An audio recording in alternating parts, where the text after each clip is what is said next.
Chapter 9 Landslide. Before I went home, I drove by Carrie's house so I could survey the damage. I saw Matt and Alex deep inside the garage, sweeping debris into enormous piles. It seemed like an impossible undertaking, but they were probably trying to stay busy and out from under their mother's eye.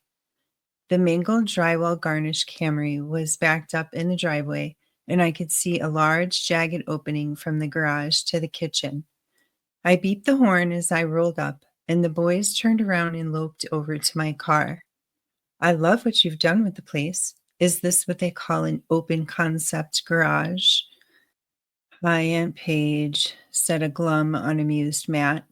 He took off his gloves and pulled the brim of his baseball cap down lower, then glanced back up at me. He looked morose, humbled. Alex couldn't even meet my eyes. We really did it this time. Sounds like you did, but hopefully this will be a learning experience for you, albeit an expensive one. And the good news is you're leaving for college in a few weeks, so you'll be able to escape relatively soon. Matt breathed out through pursed lips. Yeah, our mom is super pissed. She can't even look at us, added Alex. She wasn't even yelling at first. That was the worst part of all. When I crashed through the wall, the drywall slid off the windshield and my mom was staring right at me from the other side of the kitchen. You know that saying, if looks could kill? It was the scariest thing I have ever seen. I put my Jeep in park and hung my elbows out the window, resting my chin in my hands. Oh, I can't even imagine. Your mom's pretty intense when she's mad, and you know you're in big trouble when she's silent. I think she's at your house right now. When you get home, can you just let her know that we were over here cleaning up and there were sweat and tears and a little bit of blood, maybe a few blisters? Yeah, I will definitely let her know that you're over here working your fingertips to the bone cleaning up your mess. But if you need anything, just come over and grab it out of my garage. But maybe don't drive over. Matt squeezed the brim of his hat, a nervous habit he shared with his brother. Ha ha, you're hilarious. At least someone is able to joke about this. On that note, I'm getting back to work before she looks over here and sees us standing around. He turned and ambled back toward the garage, picking up a rogue piece of drywall along the way. I looked back at Alex. Luckily, I can joke about everything that doesn't directly pertain to my own life, so that's a blessing. He finally made eye contact with me, his contrition evident. I hoped it would last for the few weeks they had remaining until they left for school. We'll see you later, Aunt Paige. Thanks for not yelling at us. I have a feeling you'll be hearing plenty of that when your dad gets home. Oh, God, don't remind me. On that note, I'm going to get back to work. As I pulled away from the curb and started a slow loop around the block, I had an epiphany.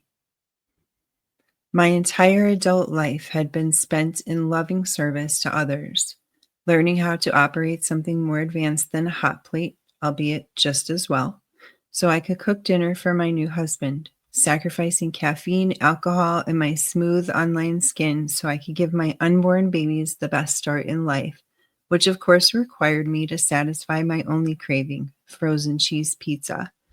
Breastfeeding for 2 years each. God, how I missed my young, perky breasts. Somewhere along the way, I had gone from a 34B to a 36 long. And although Mark had always assured me he loved the body that had grown and nurtured his children, I did not. I had driven thousands upon thousands of miles to practices, games, matches, meets, sectionals, and state competitions. I had cheered on innumerable teams until my throat was shredded. I had hosted business dinners and birthday parties and Thanksgiving, and Mark's loser sister, who thanked us by stealing my prized first edition copy of The Mists of Avalon. I often hoped she choked when she got to that one scene. Not to death, just enough to maybe throw up. I watched my husband, to whom I had given my youth, my body, and my trust, walk out the door without a word of explanation. He left me to slip through the surface that had once felt solid, but with the swoosh click of our front door closing behind him, became a gossamer net at the top of a waterfall.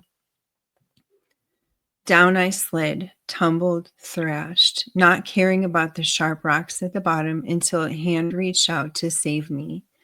Anna. She was 16, at the height of the awkward, sullen teenage years that had clouded our idyllic relationship, but emotionally mature enough to know she needed help, and most importantly, where she could find it.